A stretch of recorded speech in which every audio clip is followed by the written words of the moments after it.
Welcome back to our channel, all you fabulous people. Thank you guys so much for joining us today. Today we're going to be spending the day in a busy Hollywood Studios park, as it usually is very busy. But we're going to be giving you some pro tips and tricks on how to manage a busy day in Hollywood Studios.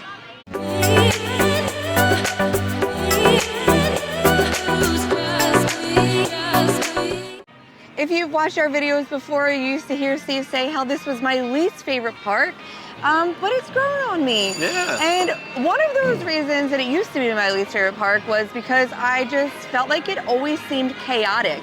The lines are always long, it's hard to get on rides, it feels like there are crowds everywhere, and I think I just didn't know how to handle it. Right. But now that we live here and we come here all the time, we've found some ways to make this park fun and manageable. It also helps that our kids got a little bit older. I think that has helped a lot with this park. But today we're gonna go over some things with you, like lightning lane strategies, ways, and you actually do have to kind of think of this park as two separate parks. You're either traveling with little ones that don't meet height requirements, or you're traveling with people that do meet height requirements. So we'll go over that later. I think we should also maybe give our opinion, and it is strictly our opinion, on what we would wait for specific rides. Now, of course, you're gonna take that with a grain of salt because we do live here, so certain things are not worth it for us. And if rides are a priority for you, by all means, you should wait whatever you feel like you should wait for them. But as locals, I think we'll go over our personal wait times. And then, of course, showing you little areas to escape the chaos. Maybe secret paths or little corners of the park that a lot of people don't know about, so that if you do feel overwhelmed, as I frequently do, you can take a little step away and catch your breath.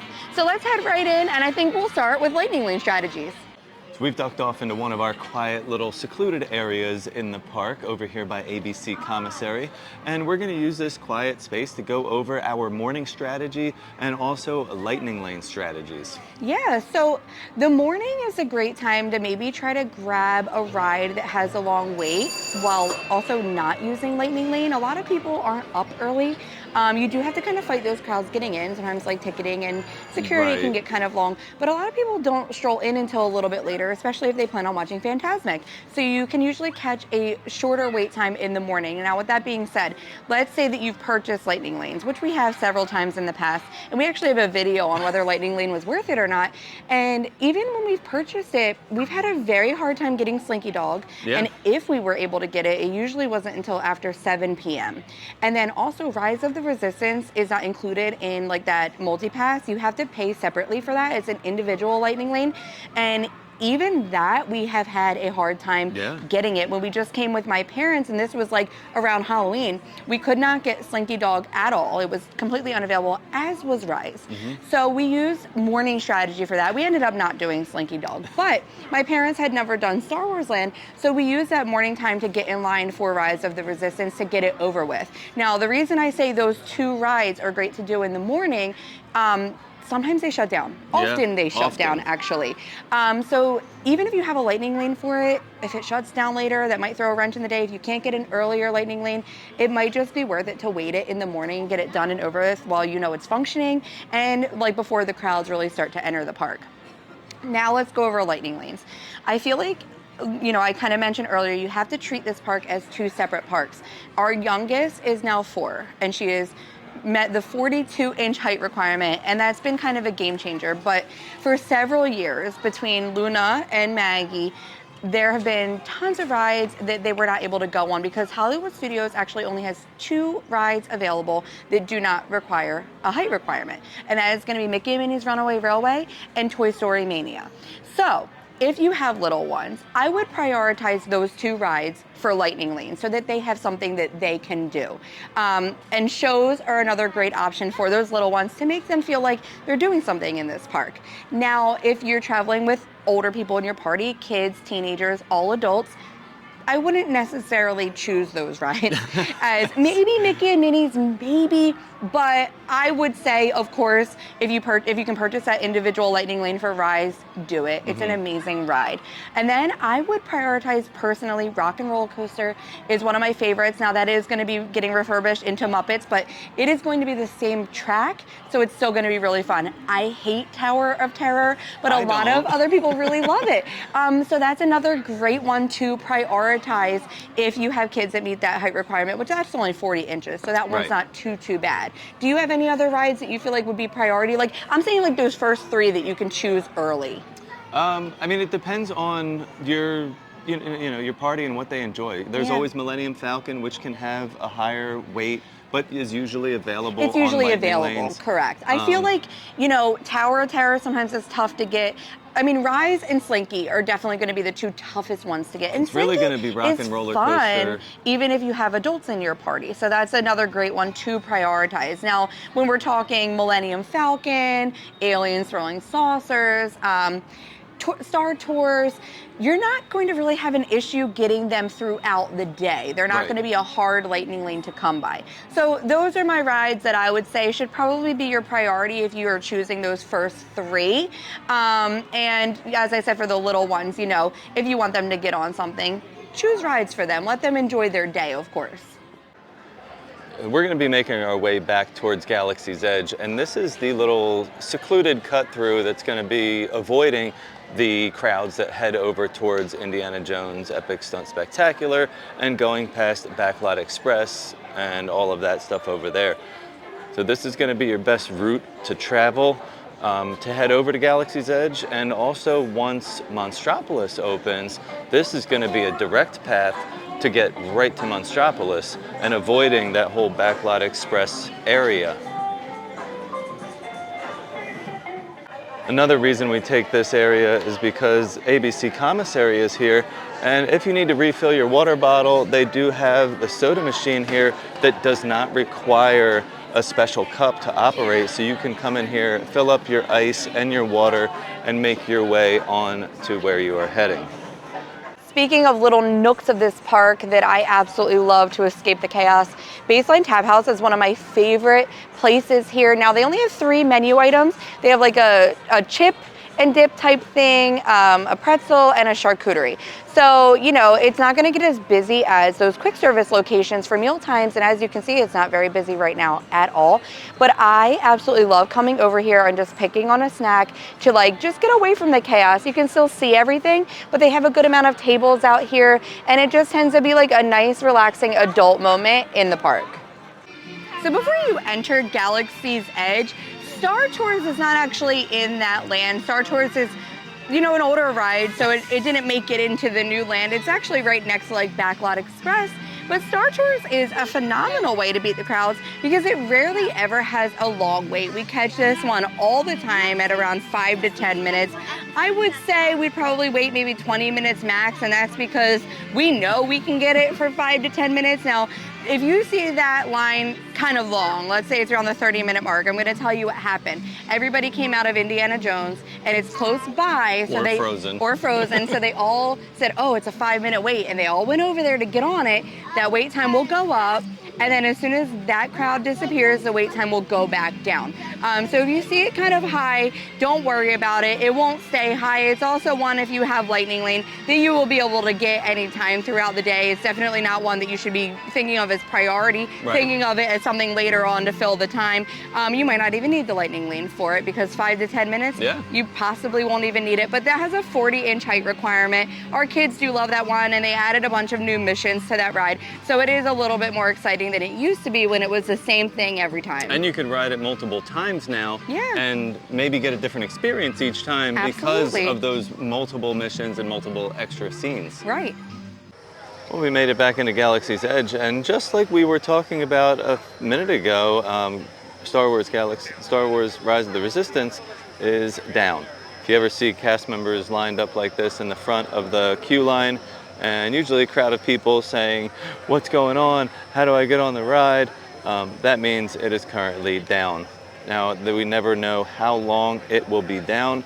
Sometimes it's down for a few minutes, sometimes it's down for a few hours, but when it comes back up, that wait time is going to start off low and then it's going to skyrocket. If you're heading towards Millennium Falcon, you have two routes to go. You can go to the right or to the left. Now to the left here is going to be walking through like this little market area, which is very cute, and I don't really mind walking through here, but because the Black Calf is over here and the little stores, it tends to be a little bit more crowded in this area. Well, would you like to use Grogu? Go ahead. Say hello. Your friend already.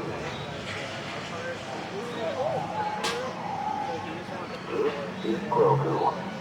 Say hello to him if you'd like. Mommy, can we take a I picture? think you are going to get along. Excellent. Come on. So while this market is usually a very crowded area to be in, because just ahead you have two different quick service restaurants, but over here there are bathrooms. Now everything in this land blends in so well to the surroundings, most people don't even realize that things are where they are. So these restrooms are in a great location and they are never crowded. Also, there is a companion bathroom just located over here, which is sometimes hard to find in any of the parks, but having one so hidden here, it's usually open and available all the time. So if you want to avoid that crazy market area, the best way to go is going to be over here to the right and kind of go around Ronto Roasters, heading more towards Oga's Cantina. But this will take you just around the corner a little bit and give you two different options to get over towards Millennium Falcon.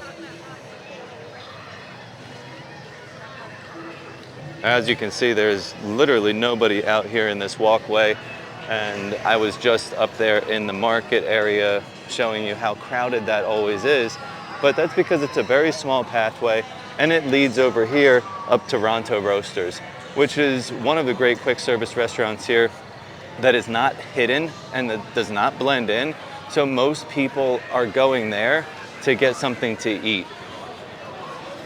But as we come out of this little pathway, you'll have multiple directions to go, and you will have to make a choice, either going to the right or to the left. What we're looking for. High variety. Agent for the resistance. And there's always some great interactions. They got some characters walking around out here. Deep agents work alone. Who are they? My team, obviously. I wanted to have a good round here on my team. Impressive disguises. I didn't get your team's code name. What is it? Is that so? I think I've read about you in mission reports. And I'm always reading those. I admire your work. So as you can see, again, this is one of those very small, like crowded areas in Galaxy's Edge. And this happens a lot because you have a lot of people that don't really know where they're going. So they kind of just stop in the middle of the walkway and stand there staring at their phones trying to figure out where to go. You also have the characters walking around, the stormtroopers. Sometimes you'll see Mandalorian and some other people out and about, and everybody will crowd around them, causing a huge traffic jam and not making it easy to navigate through the land.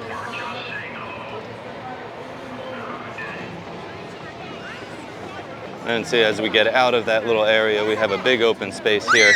And if we continue going this way, it's going to take us over towards Millennium Falcon, which is going to be another area that gets very crowded. So in the area over here by the Millennium Falcon, this is an area, unless you are going on this ride, that you kind of just can avoid. There's only two things over here. Up top over here, you're gonna have Docking Bay 7, which is one of those quick service restaurants that really blends into its surroundings. A lot of people don't even realize that it's there, and you have to go through these closed doors even just to enter. And then over there to the left, up those stairs, that's gonna be where Ronto Roasters is. But if you're over here to take photos or anything like that, you are going to find just a sea of people standing in the middle of the land because they don't know where to go. They're either waiting for a lightning lane over here at Millennium Falcon, or they're checking the wait time, which currently right now is at 65 minutes. We're gonna start trying to make our way out of Galaxy's Edge here, but this is actually a difficult land to navigate, not just because everything blends in, but because sometimes you just encounter stairs and you might not know where to go. We always have a stroller with us. If you have a stroller or a wheelchair, you really have to search for like the path a lot of times, and the accessible ramp over here near the Millennium Falcon is like tucked away in a corner that you might not even notice it. So make sure that you go all the way towards the ride, as if you're going to enter the single rider area and then cut left to get to the ramp. And as you can see, this is also the exit to the ride. So you're gonna have to fight people coming out as you are trying to go up the ramp here as well. Galaxy's Edge is just one of those areas that always feels chaotic for me. I feel like it is a little bit confusing. Nobody really knows where they're going. Everything does blend in, so no one can find what they're looking for, and there really isn't like a nice quiet area to duck off into. But before we leave Galaxy's Edge, we do want to talk about obviously the two rides that they have over here and what we would personally wait for those, saying we didn't have Lightning Lane and we had to do standby queue. So Rise of the Resistance, we would definitely wait 60 minutes for that, yes, as we have several times. I do feel like it's worth it because the ride experience is so long. Like you have like a lot of pre-show stuff, and it kind of makes it feel like it goes a little bit faster, and then it is an amazing ride all in itself. Definitely worth about an hour wait.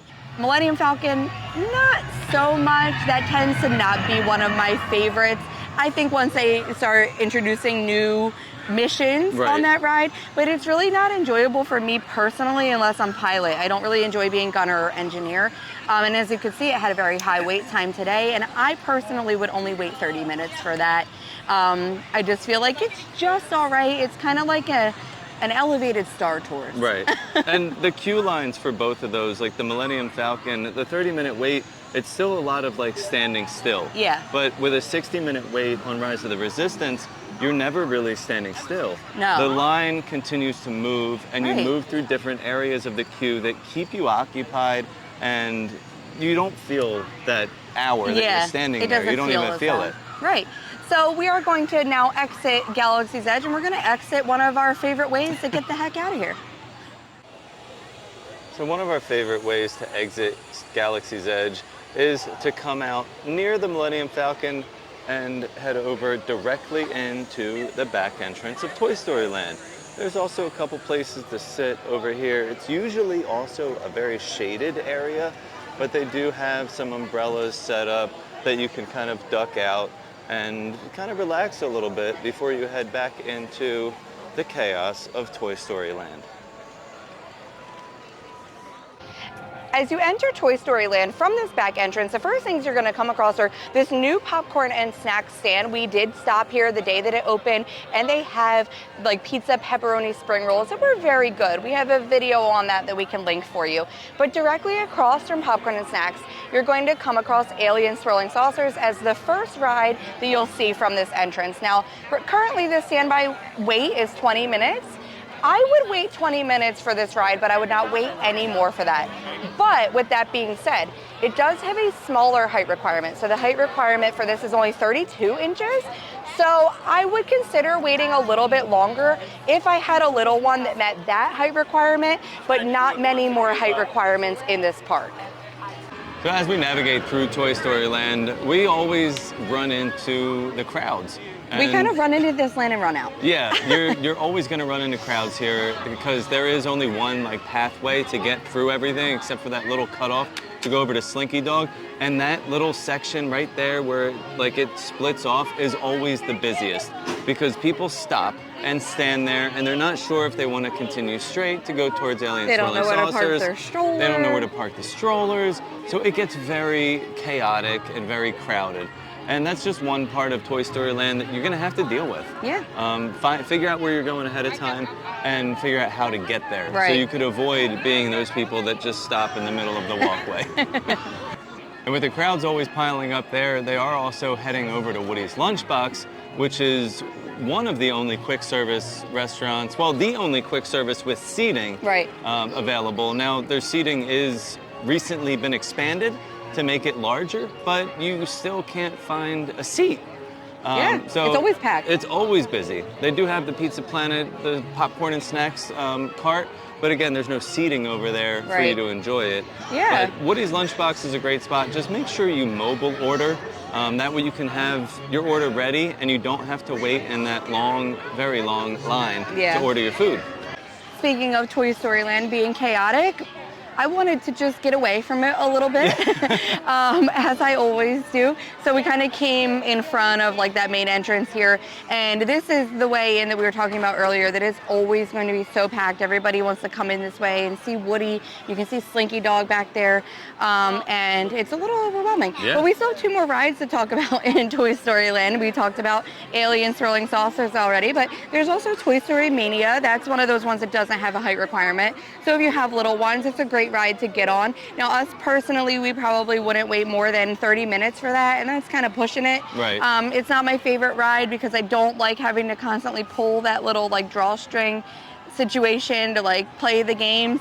It's just a little bit too much work for me when I'm already in a chaotic area. Then I just feel like I don't want a task to have to do. But the little ones usually do enjoy that. And then they also have Slinky Dog, which we said also is a really hard one to get. Even with Lightning Lane, it's tough. We would wait probably about an hour, 60 minutes for that. I would wait an hour for it. We have plenty of times, and it's well worth it. And the height requirement for that one is 38 inches. So it is a great roller coaster if you have little ones that meet that height requirement. A great like intro to roller coaster type thing because with all the theming going on, it's like fun and not scary.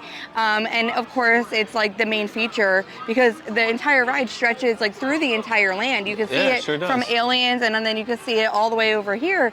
So you're gonna see Slinky everywhere you go in Toy Story Land.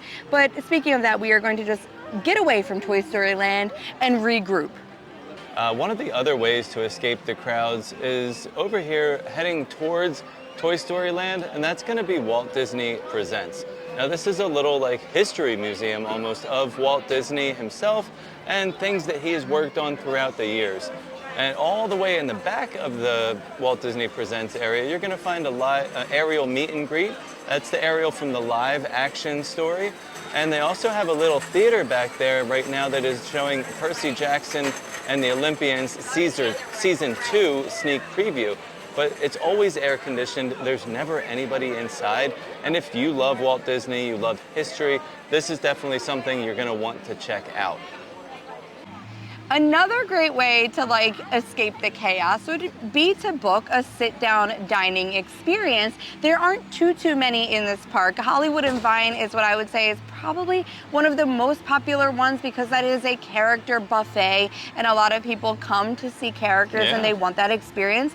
Personally, it feels a bit chaotic for me. Like as a mom, when there's a buffet and characters, there's just a lot going on. You know, you want to be at the table when the character gets there and you want to get pictures of your kids and have that great interaction, but you're also responsible for getting yourself food and your kids food. So you have to go up a lot of times and get food for everybody else. That like as a parent, you don't really enjoy that experience as much. We've never eaten at Roundup Rodeo Barbecue over in Toy Story Land, but we've heard wonderful things about it. That is like an all you care to enjoy situation where they bring stuff to your table. Right. And Much easier than a buffet. Yes, and I do feel like that would be a great way to like still be in the Toy Story atmosphere but escape the Toy Story chaos. Our favorite place to eat here is 50's Prime Time. That is right next to Hollywood and Vine. But it is one of those restaurants where it immerses you so much into the theming and the experience that like you don't even feel like you're in a park while you're there. I've never once felt rushed while we were there. It's like delicious comfort food and your servers are very entertaining and you can get some really great pictures in there. So that would be another option, you know, if you don't want to do the whole mobile order type situation. But Mickey and Minnie's is right here behind us, and this was the other ride that doesn't have a height requirement. So we do love this ride. I know it's hit or miss because there are people who love the Great Movie Ride and they are not happy that it changed over, but for the little ones, they do really enjoy it. And it tends to have a long wait. So if you can lightning lane it, absolutely do it. With that being said, we would wait probably about a half hour for this, around the 30-minute mark. But again, take that with a grain of salt, because if you have little ones and this is one of the only things that they can do, I probably would wait 45 minutes to an hour for my kid to get on this if there's not much else for them to do in this park. Or if you've never been on it and you know you're not coming back anytime soon. Yeah. Because I do feel like it is a must do. But yeah, we do love this ride. It is so cute, and it's the only ride in Walt Disney World that features Mickey and Minnie. So if you want to see Mickey and Minnie, this is the way to do it. So one of the best ways to escape the chaos and the crowds and the lines is to do some shows while you're here in Hollywood Also great for the Studios. little ones, because there's no height requirement for shows. That's right. So yeah, there's no height requirement for the shows, so the little ones are able to do whatever show you're interested in. Now there are 5 different shows that you can visit. One of them being what's right behind us, the Indiana Jones Stunt Spectacular. Yeah. That runs multiple times throughout the day. We also have the Beauty and the Beast show over there on Sunset Boulevard. We have the Frozen show, which is right here next to the Mickey and Minnie's Runaway Railway. And then The Little Mermaid. The Little Mermaid Which- show. Right now that is very hidden A because weird area. of the construction that's going on, which used to be like the launch Animation bay, Courtyard. Animation Courtyard. It's Yeah. very hard to get to. Right. And I All the think way that's down it. past Rock and Roller Coaster is also Villains. Oh yeah, Villains. And it's not a scary villain show. So your little ones would enjoy that as well. And now the one thing we like about shows is each show is approximately 20 minutes long. Yeah. And they usually let you in about 20 minutes early. So we're all said and done, we're talking about 40 minutes of sitting down. Usually it's cool. I mean, the Beauty and the Beast and Indiana Jones are technically open air, but they're a fan, so Right. it's never hot. But just to be able to relax and sit for a little bit and enjoy a show and rest in the air conditioning and the cool air is always a win, and it's just the best way to get away from the chaos. Sometimes it's a good nap spot for like the real littles. Yeah, 'Cause absolutely. We've had ours taking naps in a few different shows Yeah. when they were babies. Right. So Sunset Boulevard is also one of those places where there's like one way in and one way out. So there are always going to be crowds everywhere you go, especially because the end of the road is Tower of Terror. And then we also have Rock and Roller Coaster a little bit further. You also have the Sunset Ranch area where a lot of people are coming to eat at Rosie's and Catalina Eddie's. But there's not really a great way to escape over here too much. I mean, you technically could duck into a couple of stores, but a lot of these stores tend to feel a little bit busy as well. So you kind of just have to fight the crowds to get up and down this area.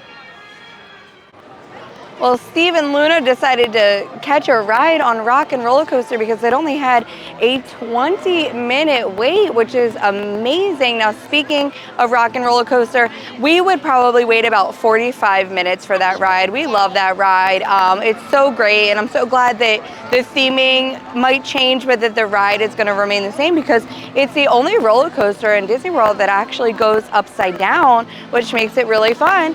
And then right behind me up there, we have the very ominous Tower of Terror. So I personally would not wait any time for Tower of Terror because I do not like that ride and I don't enjoy being dropped over and over again, but it's one of Steve's favorites and I know he has no problem waiting about 30 minutes for Tower of Terror, which I think is a great wait time, and it currently is at 30 minutes today. So it's a great time for that ride. And like I said earlier, both of these, if you feel like these are a priority for you, they're a great one to try to get on those top 3 lightning lanes because they are a little bit harder to get in this park. Well, our video is winding down here, and we do hope that you got something out of it, whether it was lightning lane tricks or little areas where you can hide from the crowds. But you know, like I said, this is definitely one of the parks where I do feel the most overwhelmed. Today wasn't even a super busy day, but I still felt a little bit overwhelmed in certain areas, of course, because they're busy. But I don't want to end until we talk about a strategy that you hear about a lot, which is like morning versus evening, and people saying that wait times can be better either first thing in the morning or like later in the day. And I feel like it's subjective. I feel like first thing in the morning as opposed to like closer to park closing, ride times are probably similar. Midday is always going to be the peak. Right. So that the wait times are always going to go up and the park's always going to be the most crowded midday.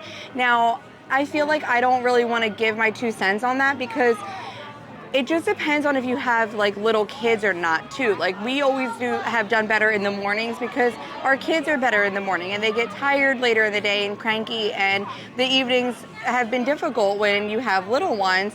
But a lot of people do like to come in for Fantasmic, which I understand, and it's a great show. The only thing with Fantasmic is it's kind of late. It's usually around 9:30. Yep. So I would suggest, like, if you do want to come in the morning and you have little ones, but Fantasmic is also a priority for you, making sure that you're taking a break midday. Maybe leave the park, go back to your resort, let them take a nap for a little bit and just have some downtime. It's always nice to maybe hop on the Skyliner too. Like if you don't need to go all the way back to your resort, but you just want to get away from the chaos of the park. And we've done that plenty of times just to escape the chaos, is take a Skyliner ride over to one of the Skyliner resorts and enjoy just like a cup of coffee or something. But those little ones will definitely need a break. Now, if Fantasmic is priority for you and you don't have to worry about crankiness, then you might not want to be here first thing in the morning. You might want to come in a little bit later and catch like some decent wait times and also be able to catch the show. So do you have any other input on that morning versus evening conversation? Not really. I mean, you pretty much summed it all up. I mean, coming in the afternoons or later in the evenings, to me, I feel like you would get a better opportunity for wait times, because the people with the little kids that are up early, rope drop in the park, they usually don't make it that far. Or if people want to park hop. You have the park hoppers they might have that are left leaving. already. Yeah. So I mean, I feel like that's a pretty good strategy, but like you said, it is subjective. You have to make that decision for yourself. What would you rather do? Sleep in a little bit at the resort and come in later in the afternoon and stay for the nighttime, or wake up early and go back to your resort early and go to bed? Yeah. Really depends on what works for your family, and that's just it. Like, a lot of the chaos can be avoided if you just know what works for your family and you don't try to push it. Because you know, those midday meltdowns with little ones, we've been there plenty of times and it happens, and there's nothing that you can really do because they get overstimulated and they're tired and whatever, they're not in their normal environment. So definitely don't try to do it all. That's Definitely like the biggest tip. Don't try to do it all. And kids are going to be kids, so you kind of have to let them, you know, be themselves every once in a while and not just be stuck in the stroller all day. That's when they're really going to start to have a meltdown. But today was fun. I feel like, you know, I'm happy that I have a different opinion on Hollywood Studios now, and it's not, I don't really have a least favorite park, but I wouldn't even consider this like a least favorite anymore, just because we have learned how to handle the park better. Well, and with that being said, I hope that we've helped you guys out and figuring out how to navigate and manage Hollywood Studios. Whether it's a busy day or even a not so busy day, you're still going to run into those crowds and those bottleneck areas of the park. And some of those rides are going to have a high wait time no matter what. Because they are what they are. The Rise of the Resistance, Slinky Dog Lake, they will always have high wait times. There's no way around it. But thank you guys so much for watching. And as always, stay fabulous.